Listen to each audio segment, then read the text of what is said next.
Hello and welcome again to path finder.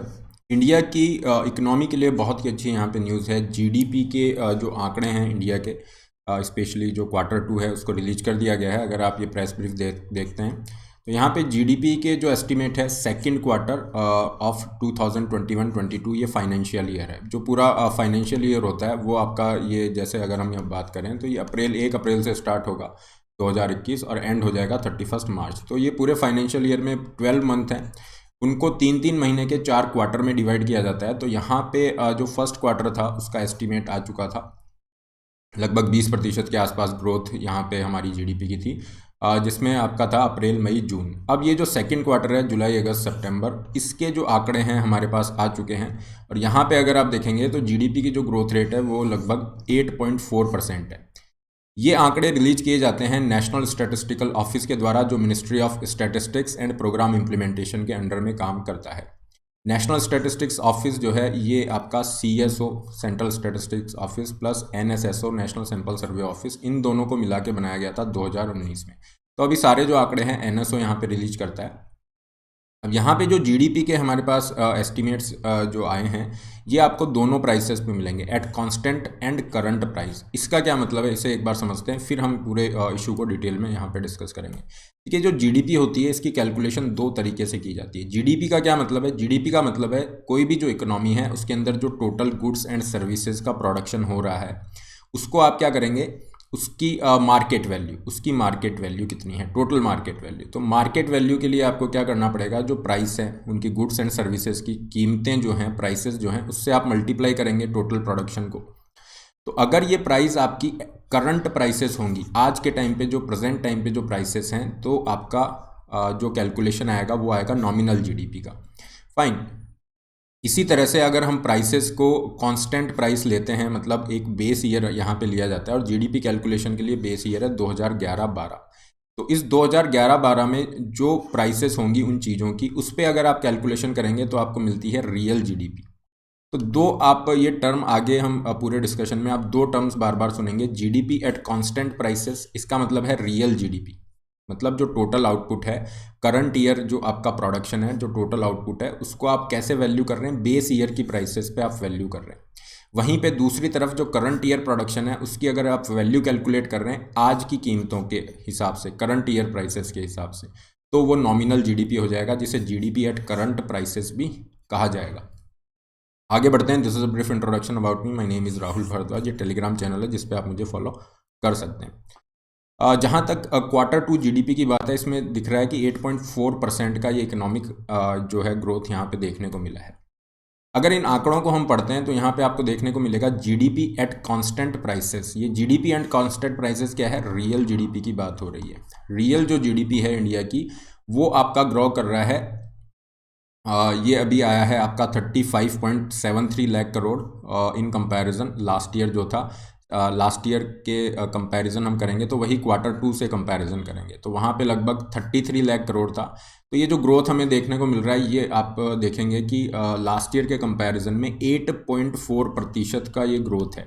8.4% का growth है last year के comparison में। लास्ट ईयर हमारी इकोनॉमी जो है कॉन्ट्रैक्ट हो गई थी, कोरोना वायरस का पूरा प्रभाव था, और वहाँ पे कॉन्ट्रैक्शन देखने को मिला था -7.4%। मतलब लास्ट ईयर सेकेंड क्वार्टर में जीडीपी की ग्रोथ रेट क्या थी? -7.4%। इस बार आपका पॉजिटिव रहा है, +8.4% है। तो इसके अंदर दो चीज़ें, एक तो जब हम इस बार की कैलकुलेशन कर रहे हैं तो लास्ट ईयर से कंपैरिजन करेंगे, तो लास्ट ईयर आपका वैसे ही नेगेटिव ग्रोथ रेट था, मतलब हमारी जीडीपी कम थी। तो उससे कम जीडीपी से अगर हम कंपैरिजन करेंगे तो आपको ये ज़्यादा ही देखने को मिलता है। इसे हम कहते हैं लो बेस। आपका जो बेस है लो बेस है, तो लो बेस इफेक्ट की वजह से भी ज़्यादा है। लेकिन यहाँ पे बहुत ही अच्छी बात जो सामने आई है वो ये है कि हमारी जो ये जीडीपी है, this is 0.33% higher than the pre pandemic level of quarter 2। Pre pandemic level, corona ने जब यहाँ पे प्रभाव नहीं किया था, कोरोना ने जब यहाँ पे हिट नहीं किया था, उस टाइम पे इंडिया की जो क्वार्टर 2 की अगर हम बात करें 2019-20, वहाँ पे जो जीडीपी थी, रियल जीडीपी की हम बात कर रहे हैं, उससे उसके कंपैरिजन में अभी जो हमारी रियल जीडीपी है वो आपकी 0.3% ज़्यादा है।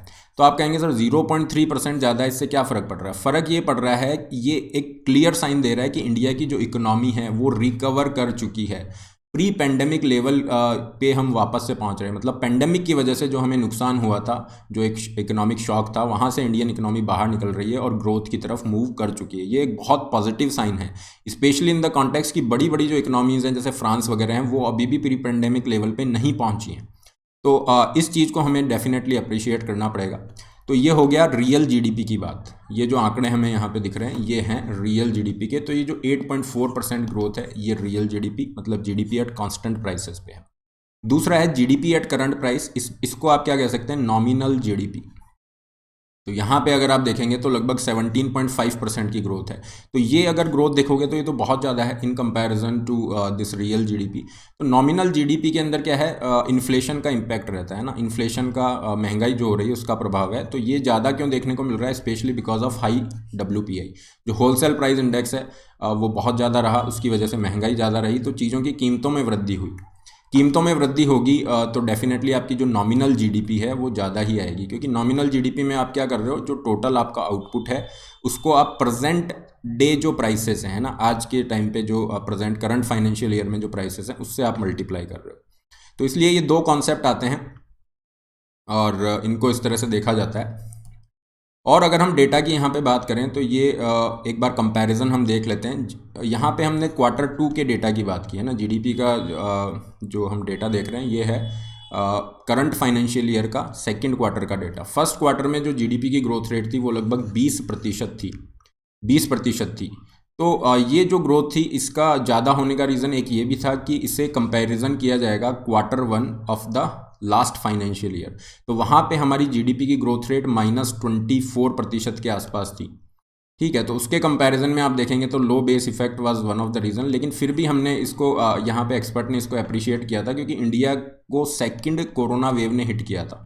सेकंड जो पेंडेमिक के रिगार्डिंग ये जो वेव थी उसके बाद भी इंडिया की इकोनॉमी ने यहाँ पे ग्रो किया था, तो ये एक अच्छा साइन था। और अभी हम देखें इसको, अगर हम कंपैरिजन करें क्वार्टर के कॉन्टेक्स्ट में, तो ये Q1 का डेटा यहाँ पे है, तो ये लगभग 8.4% यहाँ पे आ जाएगा। इस तरह से आपको देखने को मिलेगा। ये लास्ट फाइनेंशियल ईयर के क्वार्टर के डेटा यहाँ पे दिए हैं, जिसमें जीडीपी दो कॉन्जिक्यूटिव क्वार्टर के लिए आपकी माइनस में है, -24%, -7.4%। तो जब भी जीडीपी की ग्रोथ रेट माइनस में चली जाती है फॉर एटलीस्ट 2 कॉन्जिक्यूटिव क्वार्टर्स, इसे हम कहते हैं रिसेशन। इसे टेक्निकल एक टर्म यूज़ किया जाता है जिसे हम कहते हैं रिसेशन। तो इंडिया रिसेशन के अंदर चला गया था, फिर आपकी पॉजिटिव आती है, फिर ये पॉजिटिव आ रही है और ये अब ऊपर चला जाएगा। ठीक है, तो इसको अगर हम ईयर वाइज अगर देखें डेटा को, ये अगेन पीआईबी की साइट से आपके लिए हुए हैं, data ministry of states and programme implementation, जो सोर्स है डेटा का। तो यहाँ पे अगर आप देखेंगे, प्लीज़ हैव ए लुक, यहाँ पे ये जो है इसके अंदर आपको थोड़ा सा वेरिएशन देखने को मिलेगा, है ना। ये जो डेटाज हैं इसमें थोड़ा सा वेरिएशन, जैसे ये 4 है तो कहीं पे 4.2 हो गया, कहीं पे 7 है। लेकिन अगर ओवरऑल आप देखोगे फाइनेंशियल ईयर के हिसाब से जीडीपी को अगर हम देखें तो ये पॉजिटिव में चल रहा था, फिर एकदम से नेगेटिव आ जाता है। मतलब जो लास्ट फाइनेंशियल ईयर था उसमें इंडिया की जो जीडीपी थी वो -7.3% से ग्रो करती है। मतलब एक्चुअली में जीडीपी कॉन्ट्रैक्ट करती है। अब इस साल जो है ये प्रोजेक्शन लगाया जा रहा है कि लगभग आपका डबल डिजिट रहेगी। तो प्रोजेक्शन है लगभग 11% तक, कुछ ऐसा रह सकता है, 10% रह सकता है, अलग अलग हैं, कोई 9 भी बता रहा है। लेकिन कुल मिला के पॉजिटिव रहेगी और काफ़ी ज़्यादा पॉजिटिव, मतलब 10%। तो ये जो ग्राफ जाएगा इस तरह से, ये एकदम से ऊपर जाएगा 10% तक भी अगर जाता है, तो ये जो ग्राफ बन रहा है ये क्या बन रहा है, वी शेप बन रहा है। तो इसे हम कहते हैं वी शेप रिकवरी। मतलब इंडिया नीचे भी आया लेकिन बहुत ही कम टाइम में वापस से रिकवर हो गया। अगर ये इतना ऊपर नहीं जाता, टाइम लेता धीरे धीरे, तो यू शेप बन जाता। तो इस तरह से अलग अलग शेप्स बनते हैं। तो यहाँ पे ये सबसे बेस्ट जो ऑप्शन है वो वी शेप रिकवरी का है, जिसकी तरफ इंडिया मूव करता हुआ दिखाई दे रहा है। इसके अलावा हम बात करें पूरे जो हमारे पास में डेटा यहाँ पे हैं first half of this financial year, क्योंकि 2 क्वार्टर के डेटा हमारे पास आ गए, Q1 Q2, मतलब आपका आधा फाइनेंशियल ईयर है उसका डेटा आपके पास है। तो उससे अगर हम कंपैरिजन करते हैं लास्ट ईयर, तो लास्ट ईयर तो कॉन्ट्रैक्शन था लगभग -16%, ये था आपका। इस साल क्या है 13.7%, ये पॉजिटिव के अंदर जा रहा है। तो अगले दो क्वार्टर के डेटा आएंगे तो भी ये डबल डिजिट रहने का अनुमान यहाँ पे लगाया जा रहा है। नेक्स्ट हम बात करें कि क्यों मतलब ये जो इकोनॉमी है रिकवर क्यों कर रहा है, तो यहाँ पे दो तीन रीज़न मेंशन किए गए, जिसमें कंजम्पशन जो है ये भी आपका इंक्रीज़ हुआ है वैक्सीनेशन से। थोड़े लोग बाहर आना स्टार्ट हुए हैं ना, वापस से इकोनॉमिक एक्टिविटीज़ स्टार्ट हो गई हैं।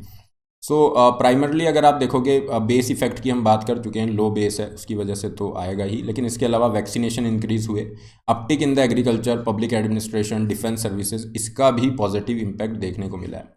अगर आप यहाँ पे थोड़ा सा अगर हम सेक्टर वाइज देखते हैं तो एग्रीकल्चर सेक्टर के अंदर ये जो अभी हमें मिल रहा है क्वार्टर टू के अंदर जो ग्रोथ रेट देखने को मिली है, ये अगर हम 2020 से कंपैरिजन करते हैं तो ये 4.4% 4.5% है। और अगर इसको प्री पेंडेमिक लेवल से कंपैरिजन करते हैं तो ये ग्रोथ आपकी 7.7% यहाँ पे देखने को मिल रही है। मैन्युफैक्चरिंग की अगर हम बात करें तो इस साल ये जो क्वार्टर का डेटा है यहाँ पे 5.5% का ग्रोथ रेट देखने को मिल रहा है। एंड मैन्युफैक्चरिंग के अंदर 2020 के अंदर -1.5% था, मतलब कॉन्ट्रैक्शन था। तो इस साल अगर हम देखें तो 5.5% का ग्रोथ रेट है, और अगर इसे 2019-20 के डेटा से कंपैरिजन करें तो लगभग 4% का ये ग्रोथ रेट है। कंस्ट्रक्शन की हम बात करें तो कोरोना के टाइम में मतलब लास्ट फाइनेंशियल ईयर में यहाँ पे -7.2% था, अभी पॉजिटिव में आ गया है, +7.5% है लास्ट ईयर के कंपैरिजन में। कोरोना से पहले का अगर आप कंपैरिजन करोगे तो -0.3 है, मतलब अभी कोरोना से पहले जो एक्टिविटीज़ थी कंस्ट्रक्शन की उस लेवल पे हम नहीं पहुँचे हैं। बाकी सब जगह तो हमने कवर कर लिया है, manufacturing, electricity, gas, water supply, agriculture, यहाँ सब तो हमने कवर किया है। तो कंस्ट्रक्शन ही एक ऐसी इंडस्ट्री है जिसको छोड़ के बाकी सब जगह हमने जो आउटपुट है वो इंक्रीज़ किया है। जहाँ तक होटल्स और इनकी बात करें, ट्रेड, होटल, ट्रांसपोर्ट, तो यहाँ पे बहुत ज़्यादा अच्छा देखने को मिला है, क्योंकि कोरोना के टाइम में लास्ट ईयर ये लगभग -16% के आसपास था। इस साल अगर हम कंपैरिजन करें तो +8.2% है, लेकिन अभी भी प्री पेंडेमिक लेवल तक नहीं पहुँचा है ना, क्योंकि ये -9.2 आ रहा है।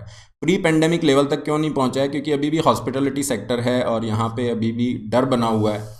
फाइन, अभी इतना खुल के लोग ट्रैवल नहीं कर पा रहे हैं, और जो भी हाई कांटेक्ट वाले इस तरह के सेक्टर्स हैं उनमें अभी इतना पॉजिटिव ग्रोथ देखने को नहीं मिली है। और अभी अगर हम बात करें तो ये ओमिक्रॉन जो अभी चल रहा है आपका नया वेरिएंट, उसकी वजह से वापस यहाँ पे कमी देखने को मिलेगी। तो this is the thing. Last आपका है ये जो प्राइवेट फाइनल कंजम्पशन एक्सपेंडिचर है। फाइनल कंजम्पशन एक्सपेंडिचर मतलब जो हाउस होल्ड जो कंज्यूम कर रहे हैं कंजम्पशन के लिए, आप हम लोग जो सब खर्चा कर रहे हैं, उसको अगर देखेंगे तो लास्ट कोरोना के कंपैरिजन में तो ग्रोथ है, लेकिन प्री पेंडेमिक लेवल से देखोगे तो -3.5% है। तो ये एक कंसर्न भी है सबसे बड़ा। क्यों है ये कंसर्न, इसे थोड़ा समझने की कोशिश करते हैं। देखिए, जीडीपी की जो कैलकुलेशन की जाती है, एक तरीका तो हो गया कि जीडीपी की कैलकुलेशन का, कि जो भी आपकी इकोनॉमी है या जो फर्म है, मान लीजिए ये एक आपकी इकोनॉमी है जिसमें आपका टोटल जो गुड्स एंड सर्विसेज का प्रोडक्शन हो रहा है, फाइन, ऐसा हम मान लेते हैं कि ये फर्म केवल मैगी बना रही है, मैगी के 10 पैकेट यहाँ पे बनाती है। तो ये जो गुड्स एंड सर्विस का प्रोडक्शन है, इसको आप क्या करोगे, इसकी मार्केट वैल्यू कैलकुलेट करोगे। तो हमने मान लिया मार्केट वैल्यू 12 रुपये है, तो ये 120 रुपीज़ यहाँ पे हो गया, ये इसकी जीडीपी हो गई। और यहाँ पे जो भी हाउस होल्ड्स हैं वो जो खर्चा करेंगे, स्पेंडिंग करेंगे, वो जो भी स्पेंडिंग रिसीव होगी फर्म्स को, है ना, वो भी आपका जीडीपी के इक्वल होगा। तो यहाँ पे हम मान लेते हैं हाउस होल्ड जितने भी हैं सारे के सारे मैगी के पैकेट वही खरीद लेते हैं। ओके, ऐसा हम अज्यूम करके चलते हैं। तो अगेन 10 पैकेट खरीदेंगे, एक मैगी के पैकेट की प्राइस 12 रुपये है, तो again you will get this 120। तो कहने का मतलब है ये जो एक्सपेंडिचर अप्रोच अभी मैंने आपको बताया जिससे हमें जीडीपी का कैलकुलेशन मिल रहा है, उसमें क्या होता है, consumption expenditure, investment expenditure, government expenditure, और जो नेट आता है एक्सपोर्ट माइनस इंपोर्ट, इन सबको जब एडिशन किया जाता है तो भी हमें जीडीपी ही मिलता है। इसे हम क्यों देख रहे हैं, क्योंकि थोड़ा अच्छा एक एनालिसिस हो जाए। क्योंकि आप देखेंगे ये जो जीडीपी इस तरीके से हम निकाल रहे हैं उसमें सबसे ज़्यादा कंट्रीब्यूशन प्राइवेट कंजम्पशन का है, मतलब जो प्राइवेट जो भी अगर हम बात करें हाउस होल्ड वगैरह जो भी खर्चा कर रहे हैं, तो इसमें 55% जीडीपी का कंट्रीब्यूशन प्राइवेट कंजम्पशन का है। मतलब सबसे बड़ा जो ग्रोथ में कंट्रीब्यूटर है वो ये है। और इसी का आप यहाँ पे इस डेटा को अगर वापस देखेंगे, सबसे नीचे वाला जो कंपोनेंट है this is final consumption expenditure. तो ये अगर हम प्री पेंडेमिक लेवल के कंपैरिजन में बात करें तो ये माइनस में ही है, मतलब अभी भी जो खर्चा है कंजम्पशन एक्सपेंडिचर है वो प्री पेंडेमिक लेवल पे नहीं आया है, और जबकि ये सबसे बड़ा इंजन है ग्रोथ का। तो ये एक कंसर्न है कि कंजम्पशन एक्सपेंडिचर इतना नहीं बढ़ रहा है, तो ये एक कंसर्न हो सकता है। तो डेफिनेटली कई एक्सपर्ट कह रहे हैं कि अगर लोग बाग अभी हाउस होल्ड इतना खर्चा नहीं कर पा रहे हैं तो गवर्नमेंट को अपना एक्सपेंडिचर बढ़ाना चाहिए, जिससे चीज़ें बैलेंस हो जाएगी। सेकंड आपका कंपोनेंट है इन्वेस्टमेंट एक्सपेंडिचर, जो भी इन्वेस्टमेंट के रिगार्डिंग एक्सपेंडिचर होता है, मशीनरी है, टूल्स वगैरह हैं, ओके, फिक्स्ड एसेट को खरीदने के लिए जो एक्सपेंडिचर किया जाता है वो आपका है 33% ऑफ ऑल जीडीपी। तो यहाँ पे ग्रोथ देखने को मिली है, और ये आप कह सकते हो जो पूरा डेटा हमारे पास रिलीज हुआ है उसमें एक सिल्वर लाइनिंग है, मतलब बहुत ही पॉजिटिव पॉइंट है। ये कंसर्न करने वाला पॉइंट है फर्स्ट वाला, और ये बहुत पॉजिटिव पॉइंट है कि इन्वेस्टमेंट एक्सपेंडिचर को अगर आप देखोगे तो इसमें ग्रोथ देखने को मिली है। फाइन, लगभग 11% की ग्रोथ है in comparison to contraction of 8.6%। तो ओवरऑल ये बहुत अच्छी चीज़ है। और यहाँ पे अगर हम इसे कंपैरिजन करते हैं ग्रॉस वैल्यू एडिशन के पॉइंट ऑफ व्यू से भी अगर आप देखोगे तो अगेन कंस्ट्रक्शन के अलावा सभी सेक्टर्स यहाँ पे अच्छा कर रहे हैं। This is the thing. Gross value addition का मतलब क्या होता है? This is basically gross value addition से भी हमें जीडीपी मिल जाती है। तो अगर आप जीडीपी देखना चाह रहे हो तो ग्रॉस वैल्यू एडिशन मतलब जो भी पर्टिकुलर सेक्टर है वो कितना कंट्रीब्यूट कर रहा है ना, कितना आउटपुट उसका है, उसको अगर आप एडजस्ट कर देते हैं प्रोडक्ट टैक्स के रूप में, जो भी टैक्सेस लग रहे हैं वो ऐड कर देते हैं, सब्सिडीज़ के लिए एडजस्ट कर देते हैं, you will get the GDP as well. Fine, तो ग्रॉस वैल्यू एडिशन को भी यहाँ पे देखा जाता है ताकि पता चल जाए कि हर सेक्टर का क्या कंट्रीब्यूशन है क्या नहीं है। ओवरऑल अगर हम बात करें तो ये जो डेटा हमारे पास आया है वो काफ़ी ऑप्टिमिस्टिक रहा है। फाइन, और इसके अंदर कुछ कंसर्न भी, ऑप्टिमिस्टिक तो इस सेंस में है कि फ्रांस जैसे कंट्री भी अभी प्री पेंडेमिक लेवल को अचीव नहीं कर पाए हैं। और कंसर्न यहाँ पे यह है कि एक तो ये जो कोविड वेरिएंट है ओमिक्रॉन, इसकी वजह से कोई नेक्स्ट वेव हिट ना कर जाए, अनसर्टेनिटी बनी हुई है। इसके अलावा अगर हम बात करें तो इन्फ्लेशन भी एक मेजर फैक्टर रहेगा, महंगाई जो है वो भी एक मेजर फैक्टर रहेगा रिकवरी के अंदर। तो ये सारे डेटा हमने डिस्कस किए हैं, काफ़ी सारे यहाँ पे कॉन्सेप्ट और टर्म्स थी, ओके, जिन्हें मैंने आपको समझाने की कोशिश यहाँ पे की है।